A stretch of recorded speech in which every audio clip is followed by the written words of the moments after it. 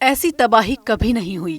हमें उम्मीद नहीं थी कि क्षेत्र में, खासकर खान यूनिस में ऐसी तबाही होगी, और कोई भी युद्ध इस युद्ध जैसा नहीं था। ये युद्ध विनाश और दुख है। इससे पत्थर भी रो पड़ेंगे।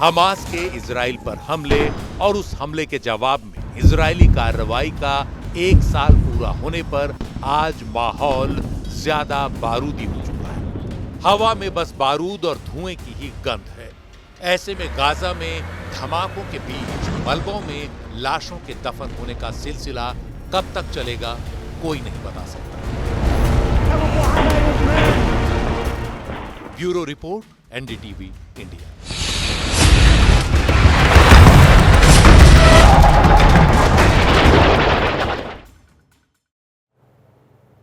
एक साल पहले तक गाजा में मुस्कुराती जिंदगियां आज या तो खत्म हो चुकी हैं या हैं तो मुरझाई और आंसुओं में डूबी हुई है। इजराइल की लगातार बमबारी से गाजा में ज़्यादातर आबादी दर बदर हो चुकी है। बस एक साल में ऐसी बर्बादी हुई है कि गाजा को फिर से बसाने में 80 सालों का वक्त लग जाएगा।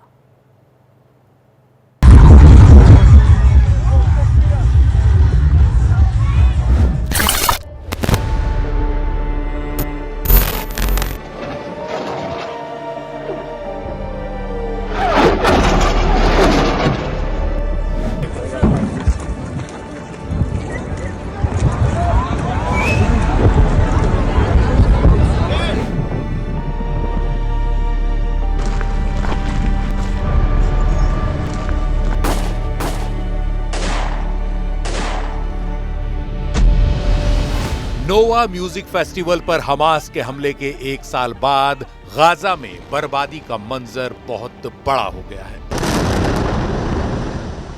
इजराइल ने हर 4 घंटे पर किसी न किसी घर पर बम बरसाए हैं।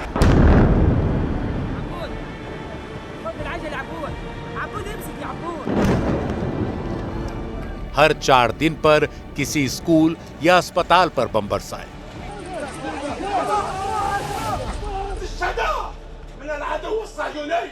शरणार्थी शिविरों पर हर 17 घंटों पर बम गिराए।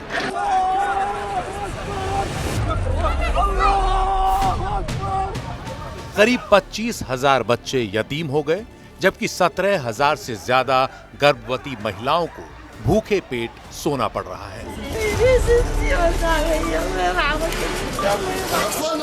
आलम यह है कि घायलों के लिए अस्पताल भी अस्पताल नहीं रहे।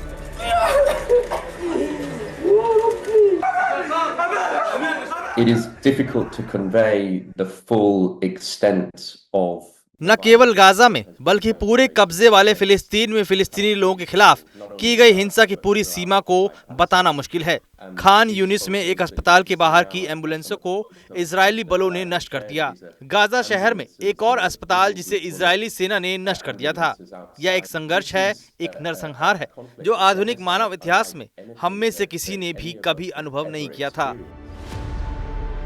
इस धरती का एक हिस्सा ऐसी बर्बादी से गुजर रहा है कि निकलने में दशकों गुजर जाएंगे। गाजा के बुनियादी ढांचे को $18.5 अरब का नुकसान पहुंचा है। यह नुकसान इतना बड़ा है कि यहां मलबे को हटाने में ही 15 साल लग जाएंगे और खर्च $650 मिलियन का आएगा। संयुक्त राष्ट्र का अनुमान है कि गाजा को फिर से बसाने के लिए 79,000 घर बनाने होंगे, जिसमें 80 साल लग जाएंगे। गाजा में बेरोजगारी 80% हो गई है, जो युद्ध से पहले की तुलना में 50% ज्यादा है।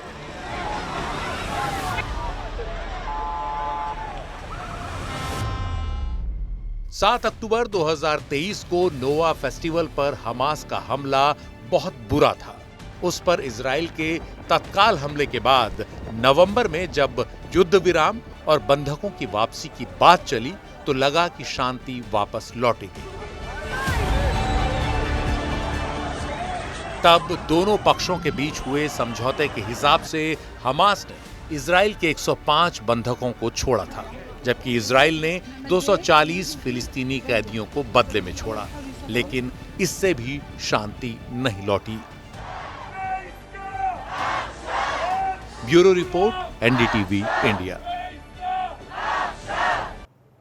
इजराइल ने एक साल में हमास से लड़ने के नाम पर गाजा को तबाह कर दिया, लेकिन इस युद्ध ने इजराइल को भी काफ़ी नुकसान पहुंचाया है। इजराइल में कई कंपनियां बंद होने की कगार पर हैं, तो वहीं अर्थव्यवस्था की विकास दर इतनी स्लो है कि अगले साल इजराइल की इकोनॉमी चरमरा भी सकती है।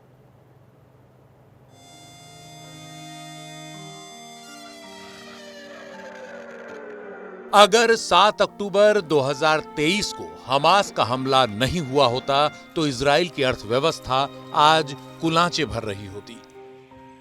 अंतर्राष्ट्रीय मुद्रा कोष के मुताबिक इजराइल की अर्थव्यवस्था का विकास इस साल 3.4% की दर से हुआ होता, लेकिन युद्ध के कारण अब इसके 1 से 1.9% के बीच रहने के अनुमान हैं। वहीं अगले साल इसके और भी नीचे जाने के आसार हैं। मई में इजराइल बैंक ने अनुमान लगाया था कि अगले साल के अंत तक युद्ध की कीमत $66 अरब के तौर पर चुकानी पड़ेगी। इजराइल की बिजनेस एनालिटिक्स कंपनी कोफेक बीडीआई के मुताबिक इस साल के अंत तक 60,000 इजरायली कंपनियां बंद हो सकती हैं। इन सब के बीच नोवा म्यूजिक फेस्टिवल में आज हजारों लोगों ने इकट्ठा होकर अपनों को श्रद्धांजलि दी। During this attack, the terrorists came with one purpose: to kill as much as possible. And 1 year after, exactly at the same place, at the same time, at 6:29 in the morning, happened the ceremony commemorating the memory of the victims. Israel भले ही आगे भी युद्ध की हुंकार भर रहा हो, लेकिन उसको भी लगातार नुकसान हो रहा है। इजरायली सेना के मुताबिक अब तक उसके 726 सैनिकों की मौत हुई है।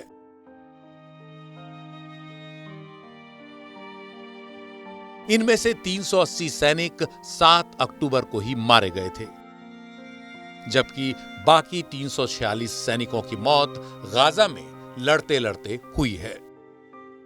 खून हर तरफ बहा है। Bureau report, NDTV India.